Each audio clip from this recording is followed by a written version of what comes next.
Welcome back to the podcast, The Upside of Authentic Leadership. I'm very pleased to have in the podcast today Dr. Bill Crawford.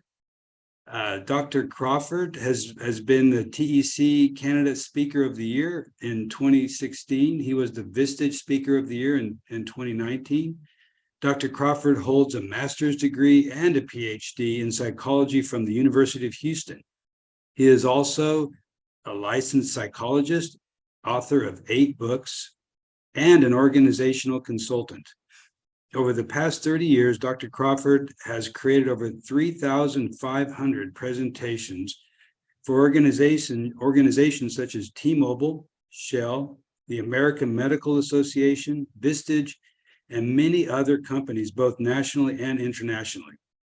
His 2 PBS specials on stress and communication have been seen by over 15 million people. And he has been quoted as an expert in publications such as the New York Times, Entrepreneur, Investor's Business Daily, the Chicago Tribune, and Working Mother, just to name a few. So Dr. Crawford, welcome to the program. Really excited to have you here today. And so the first question I'll ask you is, I see that you've spoken to Vistage groups over 700 times. So obviously a lot of experience with Vistage and Vistage members in the groups. And so in that experience that you have, what would you say you've seen members receive from their Vistage membership? Yeah, thanks, Mickey, and thanks for having me on too. I love these kind of things. This is a fun thing for me because we get to have a conversation with really cool folks and give people new information about how to access their clarity, confidence, and creativity.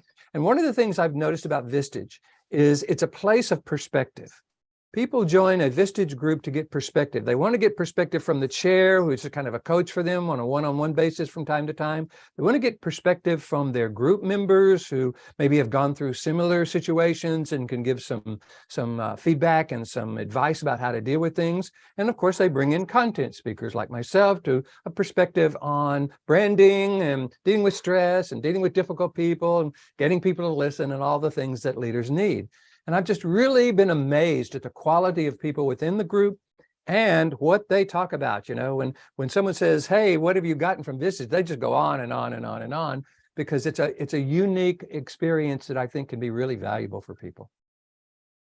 Oh, thank you, Dr. Crawford. And I would add to that the quality of the Vistage speakers that I have seen is incredible, including yourself. So really appreciate you sharing that. And I understand that you have a platform that based on neuroscience that helps people access their best selves regardless of the situation.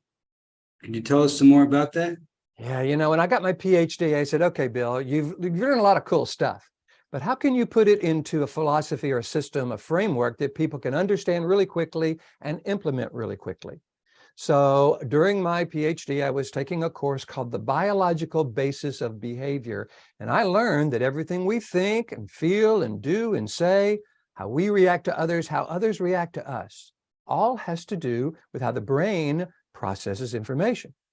So I've spent the last 30 years of my life creating a system, a philosophy, a framework that I call Life from the Top of the Mind. I've written a book about it. And this is the foundation of all of my presentations and all of my trainings with Vistage and other clients. And it really shows people the neuroscience of how to access their best, regardless of the situation, by accessing a very specific part of the brain, and how to avoid the stress, frustration, anxiety, resentment, annoyance that gets in the way of our accessing our best, our clarity, confidence, and creativity by avoiding a specific part of the brain.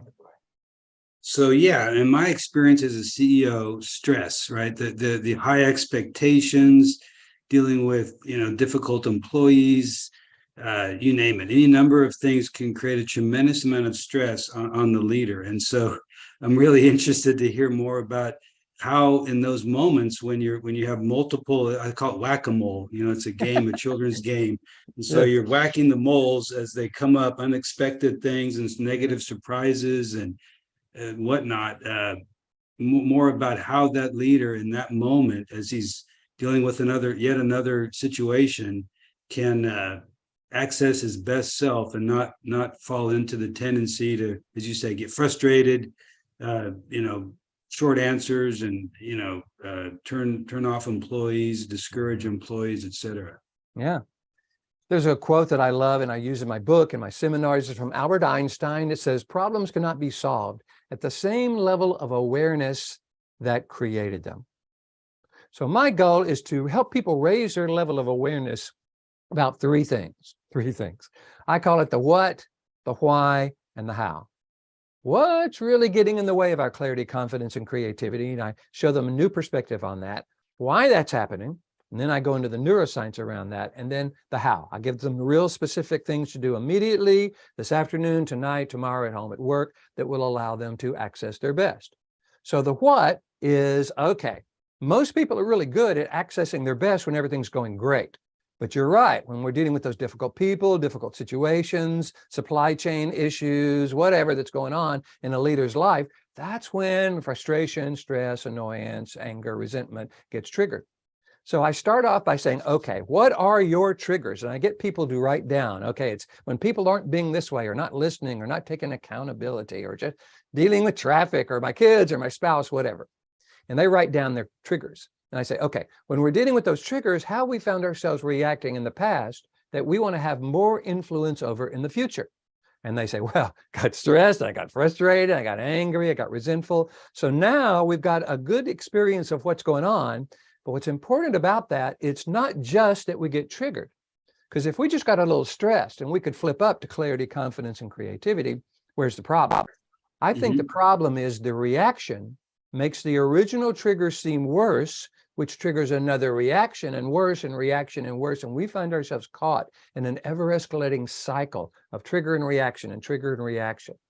So the first thing we've got to be able to do is to break that cycle. Because as long as we're in that cycle, we're also stuck in this lower 20% of the brain. So I say, okay, now we know the what, here's the why. We got three parts of the brain. The brain's very complex, but I divide it into three parts: top, middle, and lower brain. Top, it's called the top of the mind. That's the neocortex. That's where we have access to our best thinking. Middle brain's called the limbic system. It's a very interesting brain. It kind of acts as a gatekeeper, or in today's terminology, it acts as a scanner, a processor, and a router. It scans incoming data, and a difficult person or a difficult situation is just data. It processes it or interprets it, and then either routes it up to the top of the mind or, more likely, down to what's called the lower brain. And this is where our stress, frustration, anxiety, resentment, anger gets triggered based on certain chemicals. And if we're not careful, it's real easy to get trapped in this lower brain, just like it's easy to get trapped in this cycle. So the first thing I want people to know is the reason they feel angry, stressed, frustrated, annoyed is not because of the situation, because we don't want to give the situation the power to make us feel this way. What's going on is my middle brain is misinterpreting something or someone negative as dangerous and throwing us into the part of the brain that's designed to deal with danger. And the reason that's important, see, as long as we've been on the planet, the role of the middle brain has been to keep us alive as a species. So not too long ago in our evolution, being worried or stressed or angry or on guard probably did keep us safe. Now, unfortunately, it triggers this lower brain, and this is not where our clarity, confidence, and creativity can be accessed. So when people get, okay, wait a minute, now I understand. When I get triggered, it means data is being sent to the wrong part of the brain. So that's a brand new awareness that most people don't have, but it takes it away from this person or this situation is making me feel this way. Then I give them a model for shifting from the lower brain to the upper brain. Yeah, what I hear you say is, because as you're talking, I'm remembering different, and it was like, it would just be like, okay, one thing would trigger me, and then I would never get out of that triggered state. And I would carry the stress and the overwhelmed feeling from, just carry it forward, and it would build, then another thing, and then literally was completely unable to deal with even simple tasks in front of me because I was carrying all that stress from earlier in the day or yesterday. And so can totally relate to My That's what's lower going on. And brain. it's the human condition. So we don't have to feel bad about that. It doesn't mean there's anything wrong with us. It's just how we've been trained, conditioned to be, but it's not serving us because it's getting in the way of us accessing our best decisions, our best thoughts, our best skills, all the qualities or characteristics and skills that help us become more influential in our life and the lives of others come from this upper 80% of the brain. So if we're being trapped in the lower brain, we're kind of blocking access to the kind of skills and qualities and characteristics that we need to succeed. So I'm really interested to hear the, I said the what, and then what was it? Yeah. What can we do in that moment I mean, let's call a timeout, do some deep breathing, name the colors on the painting on the wall to kind of do a reset, I guess, is kind of Yeah. my first. So the what is getting caught in the cycle. The why is because this middle brain is misinterpreting something, throw us in the lower brain. The how is a three-part system. Part one is, okay, when we know we're triggered, what do we do? Because if we just stay worried, stressed, or frustrated, then we bring that into the thing. So I encourage people to have this upper 80% of the brain regain control from the lower brain. So if the lower brain normally controls, say, breathing, and the lower brain normally controls muscle tension, then breathing and counting, I call it the 4-4-4 method. You basically inhale for a count of 4, you hold it for a count of 4, you exhale for a count of 4, and you actually say the word relax on the exhale. And that is designed to have the top of the mind regain control by taking over two functions, breathing and muscle tension, normally controlled by the lower brain. Now, most people have been told that you're supposed to take a deep breath when you're stressed, but they never know why. And it feels like, well, I'm just taking a deep breath. That's not doing anything. I'm not changing anything. And so people have trouble with that whole kind of concept. But if we know that we're doing it in order for the upper 80% of the brain to regain control, then we're in good shape. Looks like you've frozen.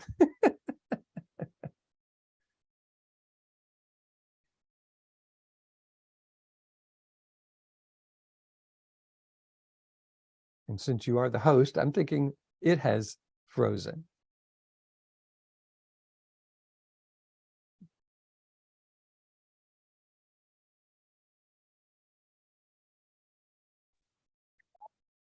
Okay, now you're back.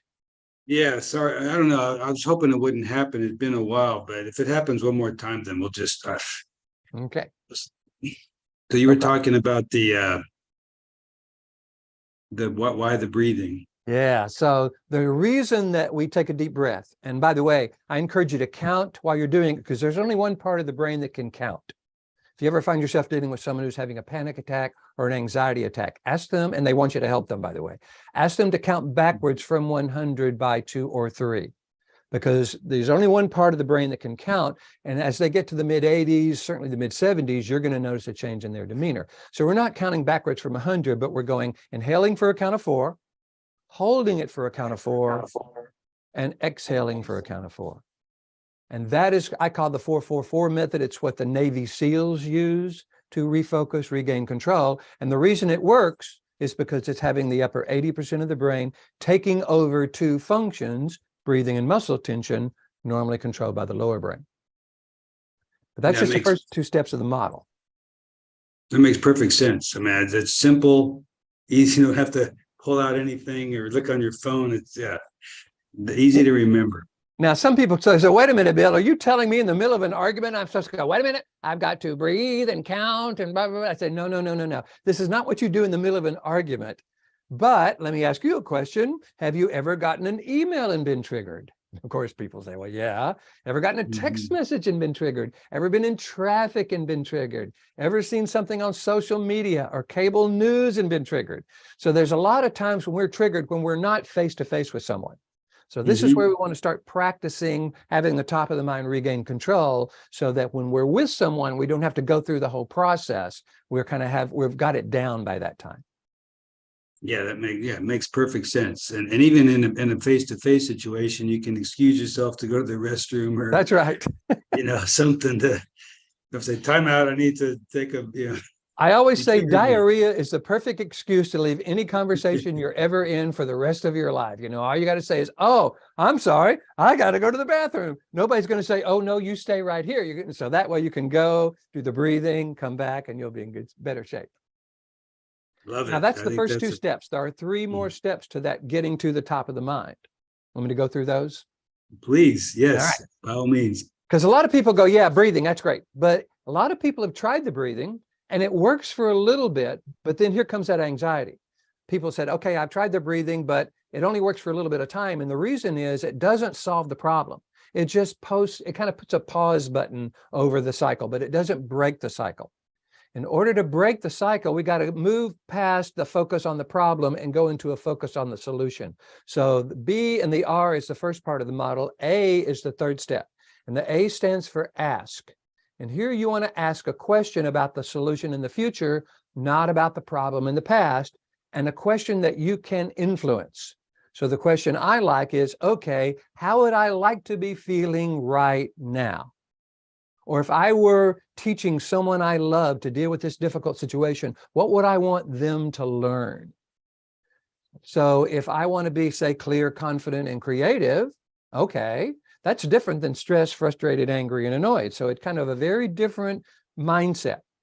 So now let's say I want to be clear, confident, and creative. Okay, then the next part, BRAI, is to imagine being that way.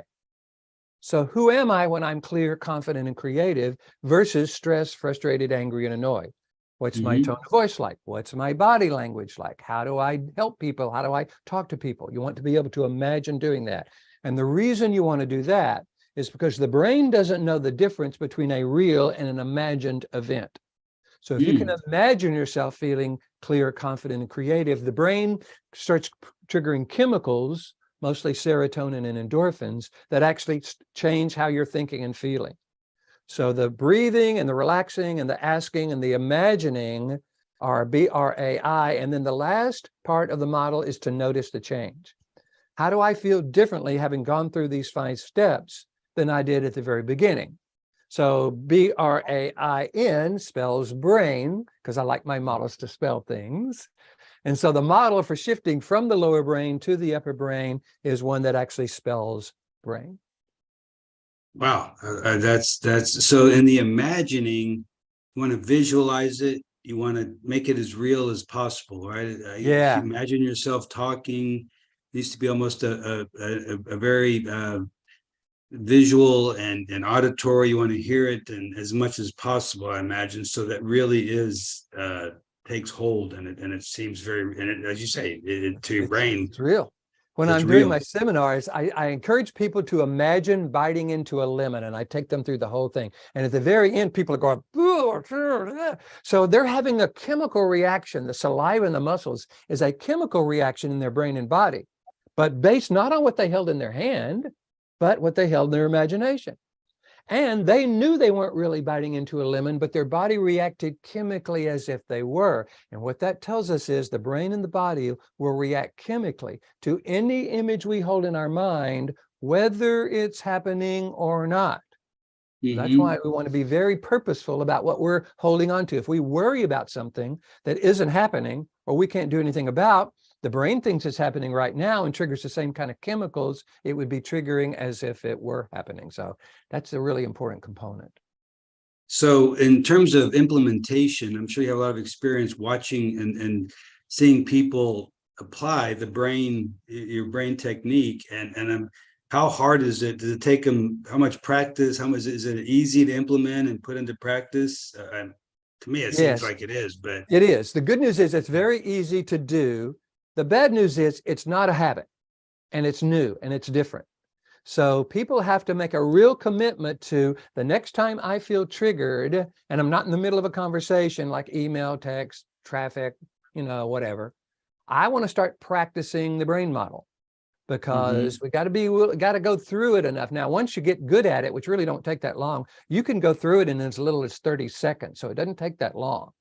It's just a willingness to practice it in those situations where in the past I was triggered by something other than an individual. Or if I'm thinking about an individual and I get triggered, but they're not in the room, and that's another time I can still do the brain model to shift back up to the top of the mind and get really clear about how I want to be, not what I'm trying to avoid, about what I'm wanting to start, not what I'm trying to stop.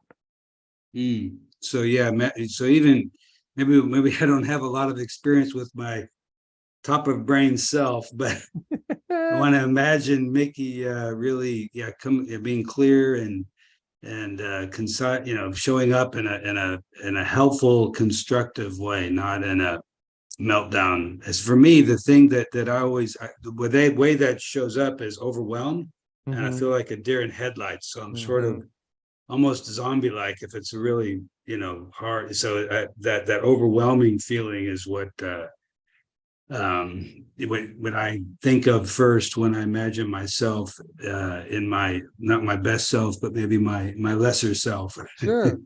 And again, it's a human condition. So it's not about feeling bad about it or ashamed of it or anything like that. It's just what we've been conditioned to do over the time that our species has been on the planet. And ever since we're little bitty kids, we've been triggered by things that we didn't understand and kind of scared us. So every time that happened, it created more neural pathways going from this middle brain down to the lower brain.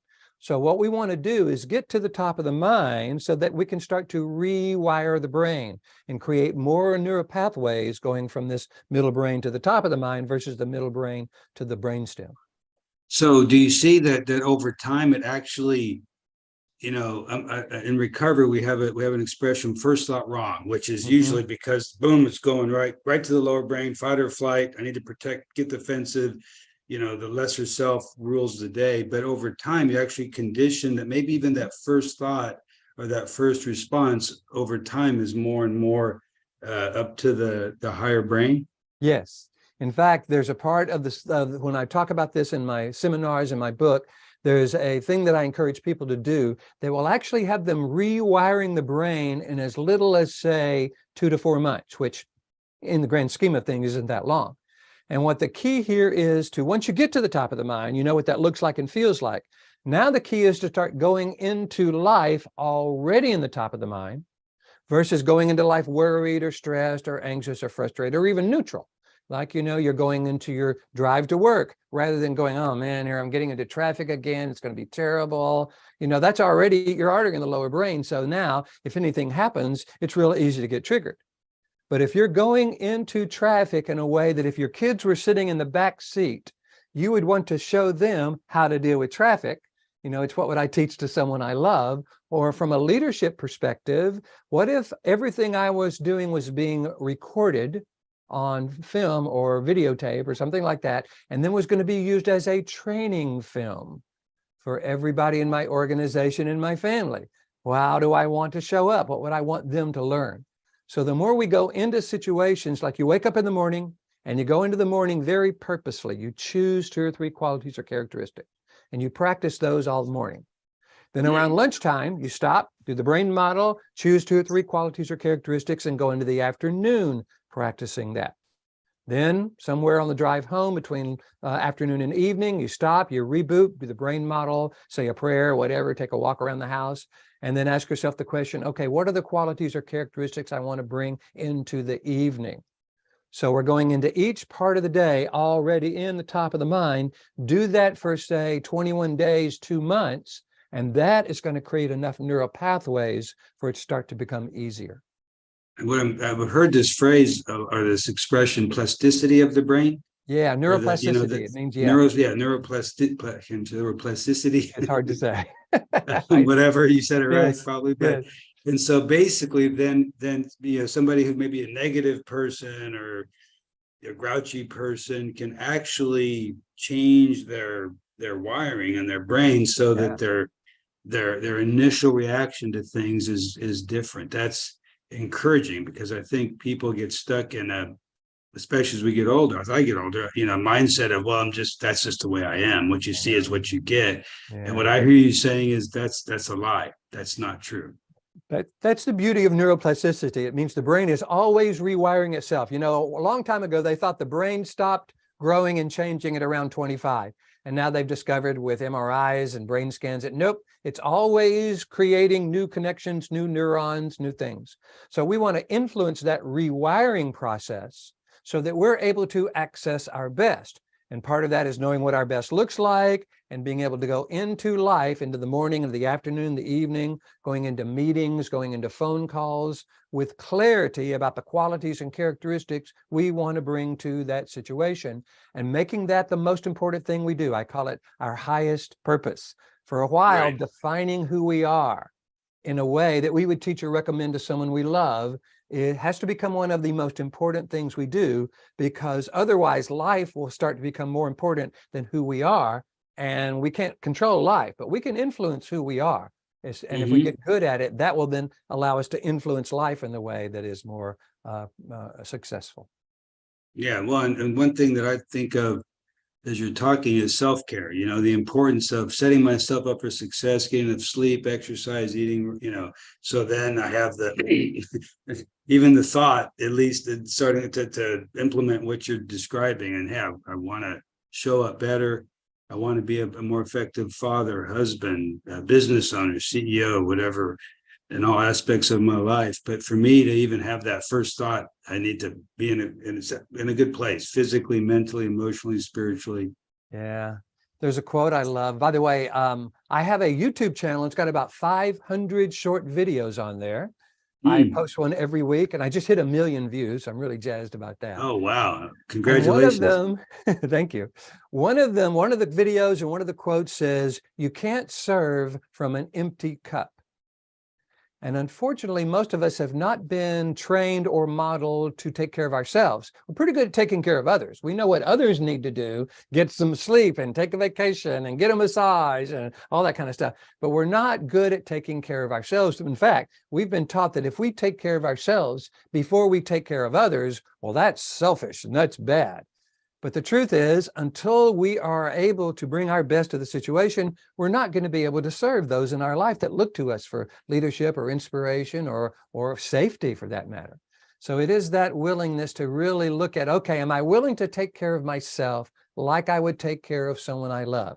Certain amount of sleep, eating the kind of food that I would recommend, kind of getting out, exercise, that kind of stuff. If I'm willing to take care of myself that way, then I show up as a fulfilled person, not a drained and depleted person. Makes me think of the airplane example. The oxygen falls from the ceiling. First, apparent, put it on yourself, and then on your child. Yep. For that, what you just described. If you're Absolutely. dying of oxygen depletion, you're not going to be able to help your child. So yeah, that's. Thank you for that. Sure, my pleasure. Well, Dr. Crawford, it's been amazing to have you on the podcast. If any of the listeners want to access you as a speaker or your materials, what would be the easiest way, best way for them to do that? Sure. Well, I've got a website, billcrawfordphd.com, or just Google Bill Crawford PhD. I'll come up on the first page. It goes through my philosophy and how I work and how I help people. And it also goes through under the fee section. There's an interesting fee philosophy I had that I call integrity-based pricing. And it basically says, I believe I'm dealing with people of integrity that probably have a certain amount that they can spend to bring somebody like me in. If you'll just promise to get me as much as you can, I will speak at your event, your organization, for whatever that is. So that allows me to work with a lot of different organizations, and I get to kind of help a lot of people that way, whether it's you got a really big training budget or a little bitty training budget. I'm able to kind of go out and share this system with folks in a way that hopefully helps them access their best.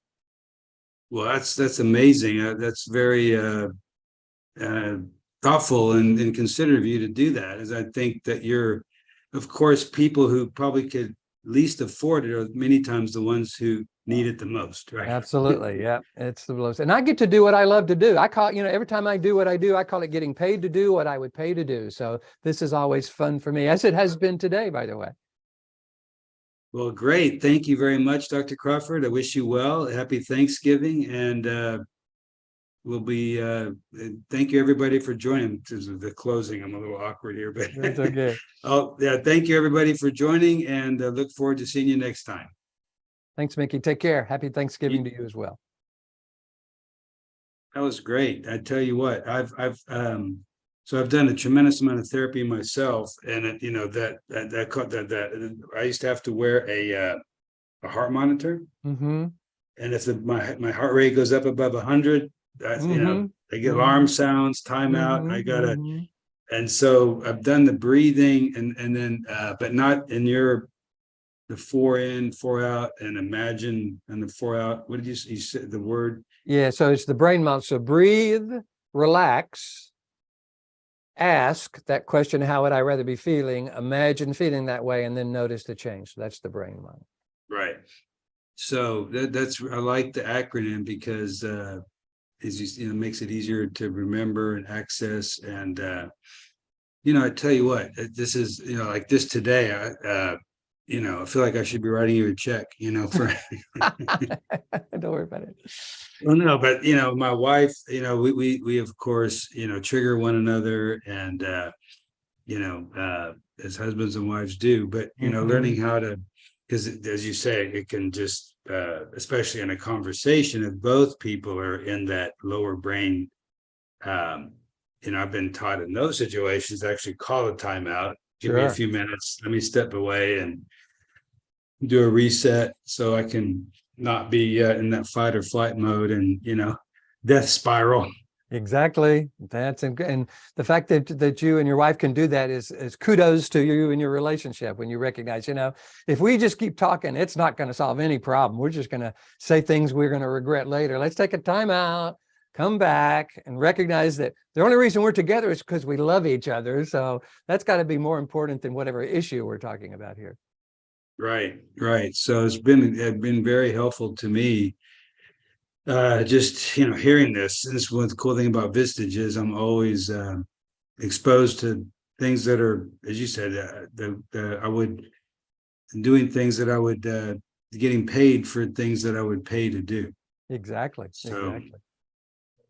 So are you sticking around for Thanksgiving? Are you going anywhere? I'm going to be home for Thanksgiving. People don't do a lot of training, so I don't go on the road for Thanksgiving.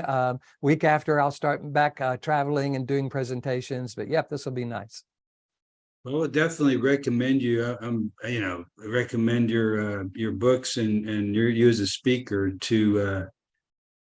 I'm thinking of a lot of different places, and where this could be so, because so we think of it as difficult people and challenging people, all that stuff, and I think if people could learn how to little self-management, and implement even halfway, even it doesn't have to be perfect implementation, but it would make such a difference in I'm sure you've experienced in organizations, and so people can show up as their better self and hopefully eventually their best selves, and all of a sudden things go a lot smoother, because people issues are always at the top of any executive's list of challenges. So exactly.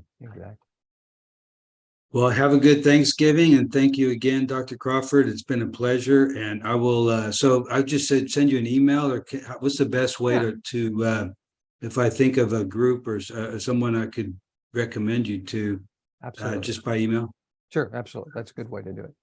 Okay, well, look for that, because I plan to definitely recommend you, because this is a game changer. I know this is a game changer. So.